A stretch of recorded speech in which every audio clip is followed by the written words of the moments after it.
নমস্কার শ্রোতা বন্ধুরা, সকলকে পরমাত্মার সন্ধানে চ্যানেলে স্বাগত। আজ আমার এই ভিডিওতে আপনাদের জন্য থাকছে কামিকা একাদশীর ব্রত মাহাত্ম্য ও কামিকা একাদশীর পৌরাণিক কাহিনী। আর থাকবে এই মহাব্রত পালন করলে কি কি পুণ্য লাভ হয়। শুধু একাদশী উপবাস করলেই হবে না, একাদশীর মাহাত্ম্য, ব্রতকথা আর পৌরাণিক কাহিনী অবশ্যই শ্রবণ করতে হবে। আর ব্রতকথা শ্রবণ না করলে একাদশীর পূর্ণ ফল লাভ সম্ভব নয়। তাহলে চলুন প্রিয় শ্রোতা বন্ধুরা, ব্রত শ্রেষ্ঠ একাদশী পালনে কি কি ফল লাভ হয় সেটি আগে জেনে নিই। ব্রত শ্রেষ্ঠ একাদশী শ্রীহরির অত্যন্ত প্রিয়। কৃষ্ণ ভক্তি লাভই শ্রী একাদশী ব্রতের মুখ্য ফল। তবে আনুষাঙ্গিক রূপে স্বর্গ ও স্বর্গাদি অনিত্য ফল লাভ হয়ে থাকে। কামিকা একাদশীর মতো পবিত্র পাপনাশক শ্রেষ্ঠ ব্রত আর এই জগতে নেই। কামিকা একাদশী ব্রত পাপনাশক ও মহাপুণ্য ফলদায়ী। সমস্ত তীর্থ ভ্রমণের কোটি গুণ ফল লাভ হয়। সাগর ও অরণ্য সমৃদ্ধ সমগ্র পৃথিবী দানের ফল লাভ হয়। দুগ্ধবতী গাভী দানের ফল এই ব্রত পালনে সহজেই লাভ হয়ে থাকে। যেসব ব্যক্তিগণ ব্রহ্ম হত্যা, ভ্রূণ হত্যা কিংবা তার থেকেও বেশি পাপ পূর্ণ সাগরে নিমজ্জিত থাকে, তাদের কামিকা একাদশী ব্রতের মাধ্যমে সহজেই সমস্ত পাপ ভস্মীভূত হয়ে যায়। পরবর্তী জীবনে নিম্নচমী অর্থাৎ নিম্নজনী অর্থাৎ পশু জীবন প্রাপ্ত হয় না এবং মনুষ্য শরীর সুনিশ্চিতভাবে প্রাপ্ত হয়। কামিকা একাদশী ব্রতে তুলসী পত্রে শ্রীহরির পূজায় কৃষ্ণ ভক্তি লাভ হয়। রাত্রি জাগরণ করে যিনি এই ব্রত পালন করেন তিনি কখনো দুঃখ দুর্দশাগ্রস্ত হন না। ব্রত মাহাত্ম্য কেবল শ্রবণে বাজপেয় যজ্ঞের ফল লাভ হয়। তাছাড়া যিনি এই ব্রত মাহাত্ম্য শ্রদ্ধা সহকারে পাঠ অথবা শ্রবণ করবেন তিনি সর্বপাপ থেকে মুক্ত হয়ে বিষ্ণু লোকে গমন করবেন। এবার একটু জেনে নেব এই একাদশী তিথি কোন দিন পালন করতে হবে এবং পালন সময় কখন এবং দ্বাদশী তিথি কতক্ষণ থাকছে। তাহলে চলুন, ইংরেজি ক্যালেন্ডার অনুযায়ী ৯ আগস্ট ২০২৬ সালে রবিবার দিন পালিত হবে এই কামিকা একাদশী ব্রত। বাংলা ক্যালেন্ডার অনুযায়ী ২৩শে শ্রাবণ ১৪৩৩ বঙ্গাব্দ। হিন্দু পঞ্জিকা অনুযায়ী কামিকা একাদশী তিথি শুরু হচ্ছে ৮ই আগস্ট দুপুর ১টা ৫৯ এবং একাদশী তিথি শেষ হচ্ছে ৯ আগস্ট সকাল ১১টা ৪। উদয়া তিথি অনুযায়ী ৯ আগস্ট একাদশী পালিত হবে। দ্বাদশী তিথি থাকবে ১০ই আগস্ট সোমবার রাত্রি ৮টা ৩১ পর্যন্ত। এই দিন সকাল ৫টা ৪৭ থেকে ৮টা ১ মধ্যে পালন সম্পন্ন করতে হবে। শ্রোতা বন্ধুরা, এবার জেনে নেব কামিকা একাদশীর ব্রত কথা বা পৌরাণিক কাহিনী। শ্রাবণ মাসের কৃষ্ণ পক্ষিয়া কামিকা একাদশী ব্রত মাহাত্ম্য ব্রহ্ম বৈবর্ত পুরাণে যুধিষ্ঠির শ্রীকৃষ্ণ সংবাদে বর্ণিত আছে।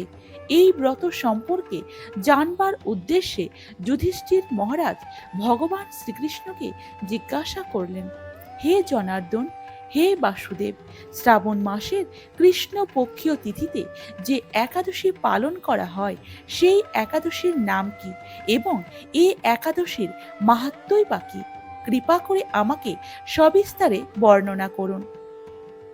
তা শুনতে আমি অত্যন্ত কৌতূহলী। মহারাজ যুধিষ্ঠিরের জানার ইচ্ছার ব্যাকুলতা দেখে ভগবান শ্রীকৃষ্ণ আন্তরিকভাবে অতি প্রসন্ন হলেন এবং প্রত্যুত্তরে জানালেন, হে রাজন, এর পূর্বে দেবর্ষি নারদ এই বিষয়ে প্রজাপতি ব্রহ্মার কাছে থেকে সবিস্তারে জ্ঞাত হয়েছেন। প্রজাপতি ব্রহ্মা যেমন করে বলেছিলেন তেমন করেই আমি পুনরায় বলছি, আপনি মনোযোগ সহকারে শ্রবণ করুন। একদা ভক্ত শ্রেষ্ঠ দেবর্ষি নারদ ব্রহ্মার কাছে জানতে চেয়েছিলেন, হে ঈশ্বর, শ্রাবণ মাসের কৃষ্ণপক্ষ তিথিতে যে একাদশী পালন করা হয় এই একাদশীর নাম কি? এই একাদশী পালনের মাহাত্ম্যই বা কি? এই একাদশীর আরাধ্য দেবতা কে, এই একাদশী পালনে কি ফল লাভ হয়, কৃপা করে এই সকল বিষয় সবিস্তারে বর্ণনা করে জ্ঞাত করুন, আমি ধন্য হই। শ্রী নারদের কথা শুনে ব্রহ্মা অত্যন্ত তৃপ্ত হলেন এবং উত্তরে বললেন, হে বৎস, তুমি যে প্রশ্ন করেছ তার দ্বারা মনুষ্য জাতি অনেক উপকৃত হবে। শুধু তাই নয়, তারা নিম্নজনী প্রাপ্তি থেকে উদ্ধার পাবে ও পাপ থেকে মুক্ত হবে। আর সেই উদ্দেশ্যে আমি সবিস্তারে তোমায় বর্ণনা করছি, তুমি মনস্থির করে তা শ্রবণ করো। শ্রাবণ মাসের কৃষ্ণপক্ষিয়া একাদশী কামিকা নামে জগতে প্রসিদ্ধ। ভগবান শ্রী বিষ্ণু এই একাদশীর আরাধ্য দেবতা। এই একাদশী পালনে সকল পাপ মোচন হয়ে যায়। তাছাড়া এই একাদশীর মাহাত্ম্য শ্রবণ করলে বাজপেয় যজ্ঞের ফল লাভ হয়। গঙ্গা, গোদাবরী, কাশী, নৈমিষারণ্য, পুষ্কর ইত্যাদি তীর্থ দর্শনের সমস্ত ফল কামিকা একাদশীর মাধ্যমে কোটি গুণ লাভ করা যায়। সাগর ও অরণ্য সমৃদ্ধ সমগ্র পৃথিবী দানের ফল লাভ হয়। দুগ্ধবতী গাভী দানের ফল এই ব্রত পালনে সহজেই লাভ হয়।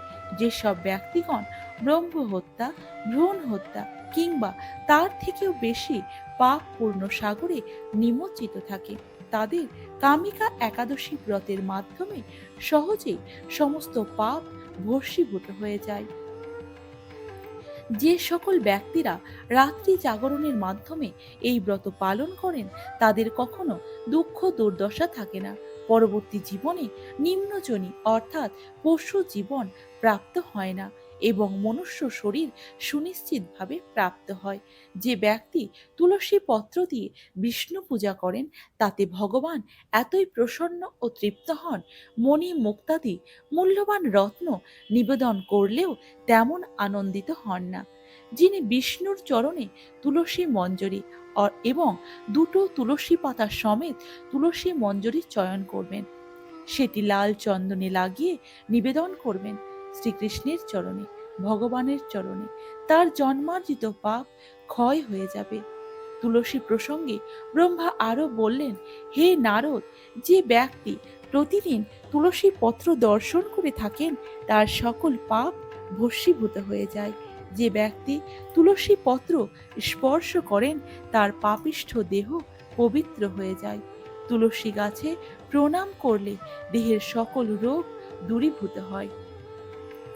তুলসী গাছে জল সিঞ্চন করলে যমরাজও তার কাছে আসতে ভয় পায়। শ্রীহরির চরণে তুলসী অর্পণ করলে ভগবত ভক্তি লাভ হয়। যে ব্যক্তি হরিবাসরে অর্থাৎ হিন্দু মতে একাদশীর দিন ভগবানের সামনে প্রদীপ প্রজ্বলন করেন তার পুণ্যের হিসাব চিত্রগুপ্তও রাখতে পারে না।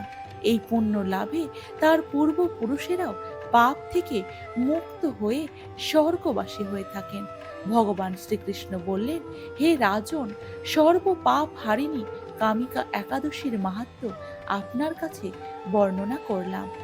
অতএব আপনি যে ব্যক্তি ব্রহ্ম হত্যা, ভ্রূণ হত্যা বা অন্য কোনো পাপ কাজে লিপ্ত আছেন, জর্জরিত আছেন, তিনিও যদি এই মহাপুণ্য ফলদায়ী কামিকা একাদশীর ব্রত শ্রদ্ধা ও ভক্তির সাথে পালন করেন, তার মাহাত্ম্য শ্রদ্ধা সহকারে পাঠ কিংবা শ্রবণ করেন, তাহলে তিনিও সর্ব পাপ থেকে মুক্ত হয়ে বিষ্ণুলোকে গমন করবেন। শ্রী হরিবাসরে হরিনাম কীর্তন বিধান। ভক্তগণ এই হরিবাসর তিথিতে শ্রী ভগবানের নাম, রূপ, গুণ, লীলা ও পরিকরাদি স্মরণ, কীর্তনাদি ভক্তির অঙ্গগুলি অহর্নিশ সময় পালন করে দিনটিকে যদি অতিবাহিত করতে পারেন তাহলেও আপনার সব পাপ থেকে আপনি মুক্ত পাবেন। তাই সাধু, গুরু, বৈষ্ণবগণের সঙ্গে শ্রীকৃষ্ণের পুজো অর্চনাদি, শ্রীমদ্ ভগবত পাঠ, শ্রী হরিনাম সংকীর্তন ও শ্রীমদ্ ভগবত গীতা আলোচনার মধ্যে থেকে শ্রী হরিবাসর পালন করা প্রতিটি মানুষের কর্তব্য। এই সকল পালন করলে হৃদয়ের পাপ রাশি নষ্ট হয়, ভগবত চরণে স্থান লাভ ঘটে। সদা সর্বদা শ্রী শ্রী রাধা ও কৃষ্ণের পাদপদ্মের কথা স্মরণ করুন। তাহলে শ্রোতা বন্ধুরা, ভিডিওটি যদি ভালো লেগে থাকে তাহলে চ্যানেলটিকে সাবস্ক্রাইব করবেন এবং কমেন্টে জয় শ্রীহরির জয়, জয় রাধারানীর জয় লিখতে ভুলবেন না।